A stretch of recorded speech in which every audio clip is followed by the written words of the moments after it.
जय श्री कृष्णा। आज मैं व्रत स्पेशल बहुत ही टेस्टी नाश्ता बनाऊंगी। जब भी हल्की फुल्की भूख हो, सुबह शाम जब भी आपका मन करे तो आप इसको बनाकर खा सकते हैं। और ये 2 चम्मच घी से ही बनने वाली बहुत ही हेल्दी और टेस्टी रेसिपी है। तो चलिए शुरू करते हैं अपनी रेसिपी। मैं यहाँ पर 1 कटोरी समा के चावल ले रही हूँ। इसे समा भी बोलते हैं, कहीं कहीं भगर भी बोला जाता है, इसके कई नाम हैं। चलिए इसको हमें 2-3 पानी से अच्छे से साफ़ कर लेती हूँ। देखिए हमने इसको 2-3 पानी से अच्छे से साफ़ कर लिया है। अब थोड़ा सा पानी डालकर इसको 1 घंटे के लिए ढककर रख देती हूँ। चलिए जब तक हमारा समा भीग रहा है हम चटनी की तैयारी कर लेते हैं। तो यहाँ पर मैंने ये आधा कटोरी धनिया लिया है, आधा कटोरी मूंगफली के दाने ले लिए हैं और साथ में ही 4 हरी मिर्च, 1 इंच अदरक का टुकड़ा और 1 नींबू ले रही हूँ। चलिए अब हम इसकी चटनी बना लेते हैं। यहाँ पर हम ये मिक्सी का जार ले रहे हैं और सबसे पहले धनिया डाल देती हूँ। इसके साथ ही 4 हरी मिर्च तोड़कर डाल देती हूँ। तीखा आप अपने हिसाब से कम ज़्यादा कर सकते हैं।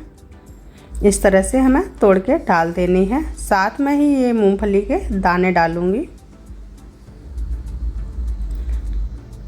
अदरक को भी काट के डाल देना है। अब इसमें आधा कटोरी पानी डाल देंगे। साथ में ही व्रत वाला सेंधा नमक डाल दूंगी। अब इसमें नींबू को भी निचोड़ कर डाल देती हूँ। चलिए अब इसको हम पीस लेते हैं। देखिए चटनी हमारी तैयार है। बाउल में इसको हम निकाल लेते हैं। चटनी हमारी रेडी है। अब चलिए इसके लिए बढ़िया सा मसाला तैयार करते हैं। तो यहाँ पर हमने ये उबले हुए 4 आलू लिए हैं और इनको अच्छे से हमें तोड़ लेना है। इस तरह से मैश कर लेंगे। चलिए देखिए आलू हमने बढ़िया से मैश कर लिए हैं। अब इसमें हम कुछ मसाले डालेंगे। तो यहाँ पर हम सबसे पहले ये 1 चम्मच धनिया पत्ती बारीक कटी हुई डाल देती हूँ और इसी के साथ ही 1 चम्मच बारीक कटी हुई हरी मिर्च डाल रही हूँ और साथ में ही ये थोड़ी सी काली मिर्च है, उसको हमने दरदरा कूट लिया था, वो है, उसको डाल दिया है। अगर आप काली मिर्च व्रत में नहीं खाते हैं तो आप टोटली स्किप कर सकते हैं। इसके साथ ही अब मैं इसमें सेंधा नमक स्वाद के अनुसार डाल दूंगी और इन सब चीज़ों को अच्छे से हमें मिक्स कर लेना है। लीजिए फिलिंग हमारी रेडी है। अब इसको हम साइड में रख देते हैं। 1 घंटा हो गया है, हमारा समा अच्छे से फूल भी गया है। अब इसका हम पानी निकाल देंगे। तो यहाँ पर हमने एक बाउल लिया है, इसमें छन्नी रख देंगे और इसको हम छन्नी से छान लेंगे। समा के दाने बारीक होते हैं, इसको पानी हाथ से निकालेंगे तो पानी के साथ समा भी निकल जाएगा, इसीलिए पानी को छन्नी से छान रहे हैं। अब इसको हम जार में डाल देंगे। मिक्सी जार में डाल दिया है और साथ में ही ये नमक डाल दूंगी और थोड़ा सा मैं ये 2 चम्मच पानी डालूंगी और इसका हम बारीक पेस्ट बना लेंगे। चलिए देखिए हमने इसको पीस लिया है। देखिए बिल्कुल बारीक पीस लेना है। इस तरह से हम चम्मच से आपको दिखा रहे हैं, इस तरह से बिल्कुल बारीक पीस लेना है।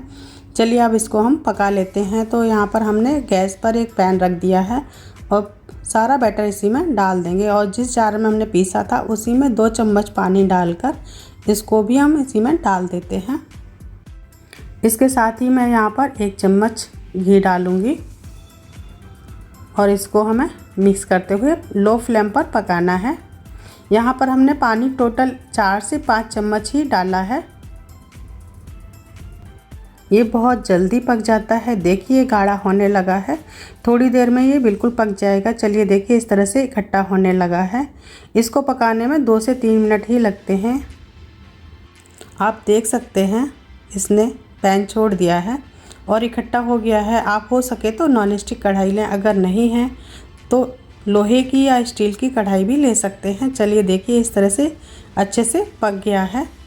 सारा प्रोसेस हमने लो फ्लेम पर ही किया है, हाई फ्लेम पर बिल्कुल भी मत कीजिएगा, नहीं तो ये नीचे से जल जाएगा। ये अच्छे से पक गया है। अब इसको हम एक बाउल में निकाल देते हैं और ठंडा कर लेते हैं।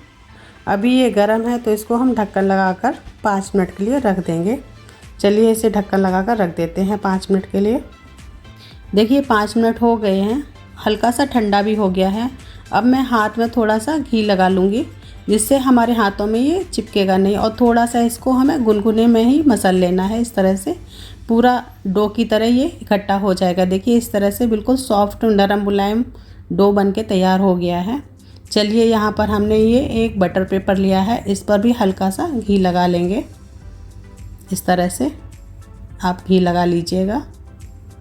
अगर आपके पास ये बटर पेपर ना हो तो आप इस तरह की कोई पॉलीथीन ले लीजिएगा और उसके ऊपर घी लगाकर इस तरह से थोड़ा सा मैं ये पोर्शन लूँगी और लोई की तरह इसको बनाकर छोटी छोटी सी लोइयाँ बनानी होती हैं। इस तरह से बनाकर मैं इसकी छोटी सी पूड़ी बनाऊँगी और बेलन पर भी थोड़ा सा घी लगा लेना है और इस तरह से हमें इसको बेल लेंगे। इसे हमें बहुत ही हल्के हाथों से बेल लेना है, हल्का मोटा ही इसे हम रखेंगे इस तरह से। और एक कटोरी लेंगे और इससे हम इसको गोल काट लेंगे और कटिंग को उठाकर हम वापस उसी बाउल में रख देंगे। अब इसके ऊपर हम जो मसाला बनाया था वो 1 चम्मच लेंगे, क्योंकि ये बहुत छोटा है तो इस पर 1 चम्मच ही मसाला आ पाएगा। इसके ऊपर रखकर इस तरह से रख देना है और इस तरह से ये बटर पेपर उठाएंगे एक साइड से और दूसरी साइड इसको अच्छे से चिपका देंगे। इस तरह से हमें फोल्ड कर देना है। देखिए इस तरह से कर दिया है। अब इसके किनारों को हम दबा देंगे। देखिए बड़े आराम से बन जाता है। आपको मैं बिल्कुल पास से दिखा रही हूँ उठा के। देखिए कितने आसानी से निकल गया है। और इस साइड से थोड़ा सा एक बार और हम इसको चिपका देंगे। और जिस प्लेट में हमें स्टीम करना है इसमें मैं थोड़ा सा घी लगा लेती हूँ और इसी में सारे इस तरह से बनाकर मैं रख दूँगी और इनको हमें स्टीम करना है। तो इस तरह से मैं बना लूँगी। एक और मैं बनाती हूँ तो इसको मैं थोड़ा दूसरे तरीके से बताऊँगी। इस तरह से भी आप बना सकते हैं। अगर इसमें परेशानी होती है फोल्ड करने में तो आप इस तरह से भी बना सकते हैं। उसी तरह से है, एक बेल लीजिए और कटोरी से कट कर लीजिए और किनारे उठाकर उसी बाउल में रख दीजिएगा जिसमें बाकी का आटा रखा हुआ है। अब इसमें हमने 1 चम्मच मसाला रखा है और इसको चारों तरफ अच्छे से लगा देंगे। किनारों को थोड़ा सा छोड़ देंगे और मसाले को बीच में रखकर इसको कचौड़ी का शेप देना है। चलिए इसको हमने बना लिया है। इसको हम उसी प्लेट में रख देते हैं और इसको कवर करने के लिए एक पूड़ी और बना लेते हैं।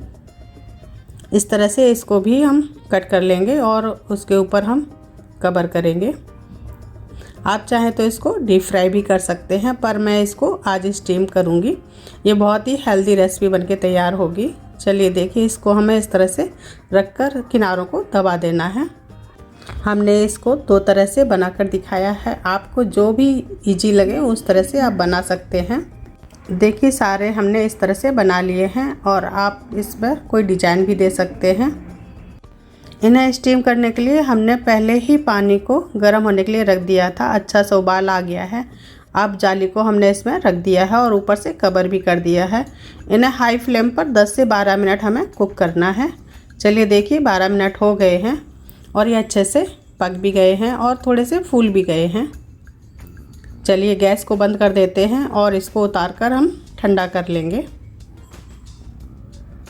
देखिए थोड़े से ठंडे हो गए हैं। अब हम इन्हें निकाल कर दिखाते हैं। चलिए देखिए ये कितने अच्छे से बने हैं।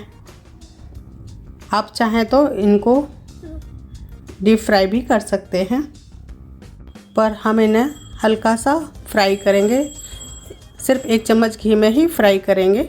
चलिए देखिए इस तरह से हमने बना लिया है। ये बहुत ही हेल्दी और टेस्टी नाश्ता बनकर तैयार होता है। इस तरह से ये जो गोल वाली कचौड़ी नुमा थी इसको हम बीच से कट करेंगे। आपको दिखाते हैं।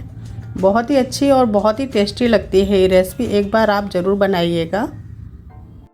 अब हम इन्हें 2 तरह से फ्राई करेंगे। तो यहाँ पर कढ़ाई में हमने 1 चम्मच घी लिया है और साथ में ही 1 चम्मच जीरा, 1 चम्मच अदरक कद्दूकस किया हुआ और साथ में ही 1 बारीक कटी हुई हरी मिर्च डाल दी है।